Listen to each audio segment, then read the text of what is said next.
और उनने समझाने का बड़ा प्रयास किया था।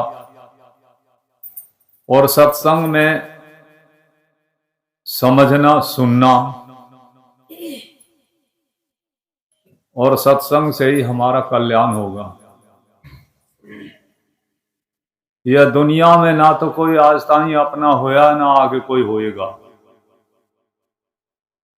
ये सब यहाँ मृत्युलोक में सब कुछ छूट जाता है। और फिर उन्होंने यही कहा था कि चलन चलन सब कोई कहे, मोह कुछ अंदेशा, और नाम ना जाने गाम का, पहुंचे वो कई। कोई ठोट ठिकाना होना चाहिए। जीवन के अंदर बड़े उतार चढ़ाव आते रहते हैं। ये आत्मा अजर अमर अविनाशी है। ये किसी काल में भी इसका कभी नाश नहीं होता है, ना जन्म लेती है न मरती है। जब मानव ये शरीर को छोड़ के संसार से चला जाता है तो उसकी याद में दीपक जलाया जाता है, पिंडदान भी किए जाते हैं कि ना जाने कोई आत्मा पुण्य लौट के नहीं आवे। कर तो गुरु ग्रंथ साहब में कहा, 184 भ्रम पे आयो, देव दुर्लभ जन्म पायो, और कहे नानक नाम समार सो दिन नेड़े। ये मन के भरम है। जब द्वंद्वकारी की जो आत्मा थी और वे कर्मों के अनुसार उसे प्रेत की योनि प्राप्त हुई, लेकिन उन्होंने गौकरण से कहा, मेरी आत्मा को बहुत कष्ट है, मैं प्रेत आत्मा में भटक रहा हूं, कुछ मेरे लिए कुछ उपाय कीजिए। तो गौकर्ण ने अनेक उपाय करे उसकी आत्मा को मुक्त करने के लिए। पिंडदान भी किया, बहुत कुछ किया, लेकिन वैसा का वैसा ही। नारद मुनि आते हैं कि गौकर्ण इनको सत्संग सुनाइए और सत्संग से इसका कल्याण होगा। तो जब सत्संग उन्होंने सुनाया तो एक आगर चित होकर के सत्संग भी सुना। अब यह सत्संग में आप लोग बैठे हैं, घर की याद आ रही, लेकिन उसने एक एक शब्द को सुनकर के उसका जो मोह जाल था वो भंग हो गया और सुरंगते विमान भी आ गया और विमान में बैठ के चले भी गए। ये होता है सत्संग का। और सबसे पहले मैं बड़ी बात आपको ये बताना चाहता हूं कि जो हनुमान जी थे सबसे पहले आते थे, वो सत्संग सुनने के बड़े रसिया थे। अब क्या होता है, पाछे आते हैं, पहले ही चल देते हैं, तो सत्संग कहां मिला? तो रामचरित मानस में लिखा है, राम चरित सुनने के रसिया और राम लखन सीता मन, कि जिसके हृदय रूपी मंदिर के अंदर राम और सीता बसते हैं, वो उसका जो ध्यान करता है, वो जिसको ध्यान लगाने की पता नहीं है तो वो कैसे ध्यान लगाएगा? ये तो सब कुछ सुन लिया और सुन सुन के तो चिकने भी हो गए, लेकिन सुनना कहा है, किसको सुनाना है? यह तो जागे कोई संत विवेकी, यह कोई जागे रोगी भोगी। तो संतों का जो काम होता है वो जगाने का होता है। और कहा है, वह जागो रे जिन जागना अब जागन की वार, और फिर क्या जागे नानका जो सोवे पान, कि फिर क्या जागना है? उठो और जागो और भगवान का सुमिरन करो। लेकिन यह मनुष्य चोले की इच्छा कभी पूरी ना हो, कितना भी धन। हमने एक व्यक्ति एक ऐसा देखा, उसके पैसे का कोई ठिकाना नहीं, वो किसी की चाय भी नहीं पीता, तो वो जो है और कोई चिंता भी नहीं। लेकिन ये जो यहीं सी का जो ये सब कुछ यहीं किया। लेकिन श्री महाराज जी ये कहते थे धन्य है हुआ मनुष्य जो सेवा में पैसा लगाता, जो संतों की सेवा करता, अपने विषयों में उनकी कमाई को जो लगाता है गुरु महाराज की कमाई को गुरु महाराज जी के चरणों में, वो बहुत महान है। वो महान समझ लेना उसको। जो भगवान के नाम का सुमरन करता है, सेवा करता है, फालतू बात नहीं करे। जिसकी भगवान के नाम का निरंतर सुमरन करता है, संत मलुकदास जी कहते हैं कि वह कहते हैं जो निरंतर जो सुमरन करता है उसे ही परमात्मा की प्राप्ति होती है। और फिर ये भी कहा है माला जपू न कर जपू जिव्या कहना राम, और सुमरन मेरा हरि करे मैं पाऊं।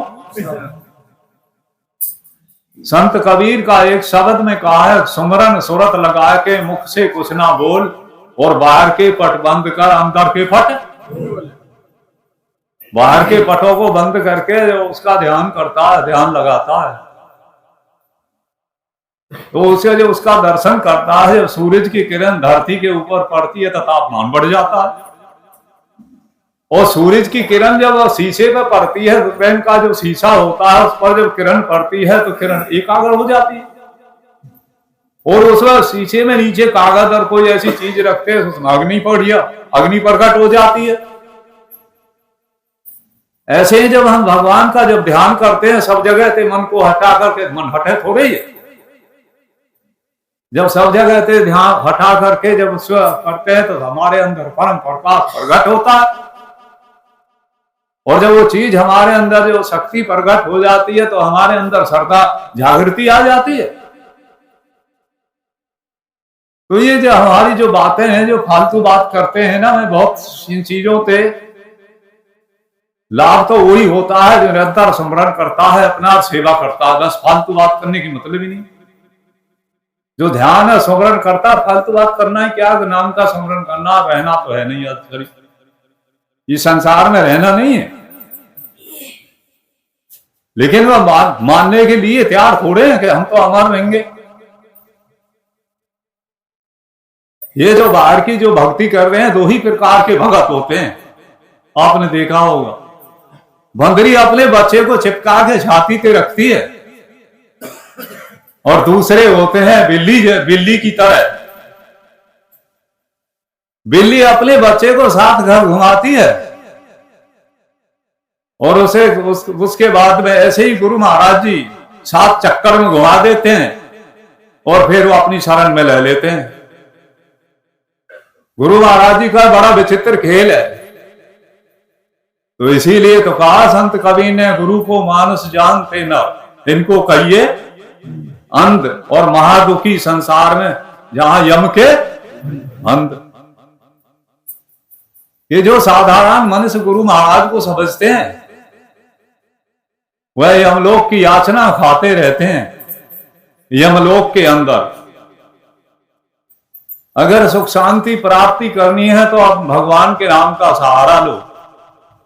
लेकिन भगवान के नाम का सहारा कैसे देता है? कहा दुख में सुमरन सब करे और सुख में करे ना। और जो सुख में सुमरन करे तो दुख का के दुख का कारण यही हो गया। ये तो शरीर हमने मेडिकल साइंस की दवाई खा करके रोगी बना दिया।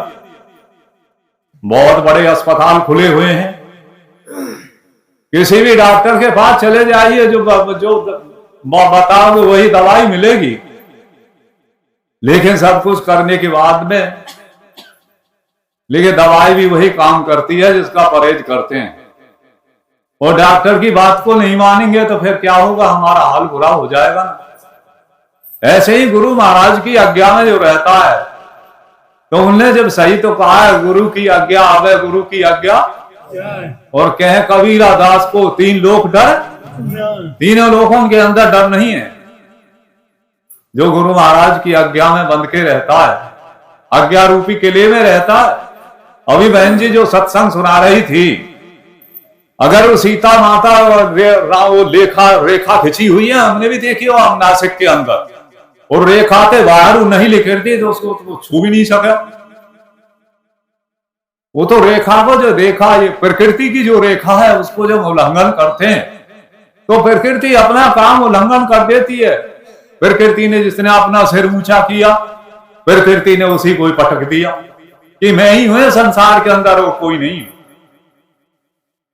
प्रकृति के आगे, मौत के आगे तो सभी मत्था टेकते हैं, करे क्या मौत आप में मांगे से नहीं मिली।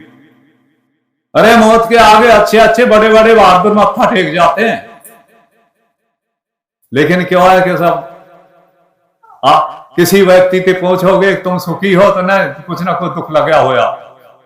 दुख का कारण कहां से होया, बीमारी कहां से पैदा हुई, उससे कोई लेना देना ना है कि बीमारी हुई कहां से पैदा हुई, उसको कोई समाधान भी है। हमारे जो ऋषि और मुनि हुए थे उनने जब ध्यान किया तो भजन किया तो उनको अनुभव होया। तो अनुभव जिसके अंदर होया बाहर होया। तो उन्होंने कहा राम भक्ति चिंतामणि और बसई गर्द जाके और परम प्रकाश रूप दिन राति और नहीं चाहिए तो दिया घृत। तो जिसने देखा तभी तो कलम से लिख दिया। और तुम भी अनुभव करोगे अपने जीवन के अंदर तो तुम भी बताओगे उस चीज। जहां भगवान कहते हैं जहां सूरज की रोशनी और अग्नि बिजली की रोशनी नहीं है, हे अर्जुन वो मेरा धाम है।